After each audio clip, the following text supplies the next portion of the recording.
Muhaimin Iskandar memenuhi panggilan KPK pada Kamis 7 September 2023. Panggilan ini merupakan panggilan kedua dari KPK setelah pada panggilan pertama Muhaimin pada Selasa 5 September berhalangan hadir. Kedatangan Muhaimin guna memenuhi panggilan sebagai saksi atas dugaan korupsi sistem proteksi TKI tahun 2012. Saat itu Muhaimin menjabat sebagai Menteri Tenaga Kerja dan Transmigrasi periode 2009-2014. Muhaimin juga diduga turut menikmati kucuran dana suap percepatan pembangunan infrastruktur daerah pada tahun 2011 yang akhirnya dikenal dengan kasus Kardus Durian. Seperti inilah perjalanan kasus dugaan korupsi di Kementerian Tenaga Kerja dan Transmigrasi yang menyeret nama bakal cawapres Muhaimin Iskandar.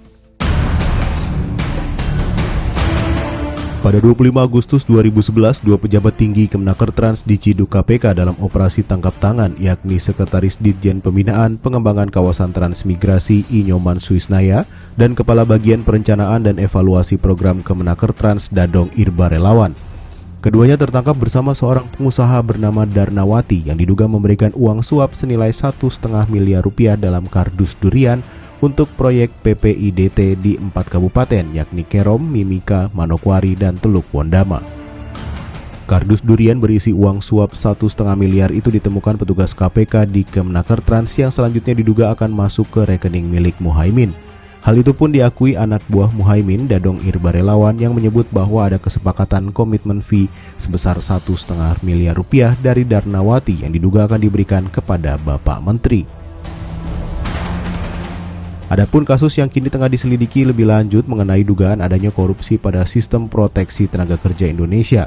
Kasus ini pun menjadi polemik tak berkesudahan sejak 2012. Kasus tersebut bermula dari banyaknya pengaduan masyarakat terkait sistem proteksi TKI yang tak bisa digunakan.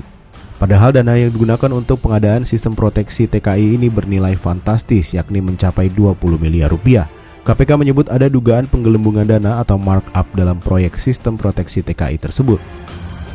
Muhaimin telah selesai diperiksa penyidik KPK selama lebih kurang 5 jam. Muhaimin menyebut sudah memberikan penjelasan kepada KPK terkait kasus di Kemenaker. Saya sudah membantu menjelaskan semua yang saya tahu, semua yang saya pernah dengar, dan insya Allah semuanya yang saya ingat, yang saya tahu semuanya sudah saya jelaskan. Moga-moga dengan penjelasan ini KPK semakin lancar dan cepat tuntas mengatasi seluruh kasus-kasus korupsi.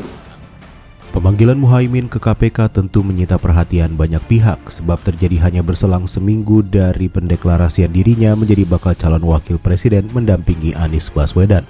Meski begitu, pihak KPK menegaskan bahwa pengusutan kasus sistem proteksi TKI ini tak ada kaitannya dengan pencalonan Muhaimin dalam kontestasi Pilpres 2024.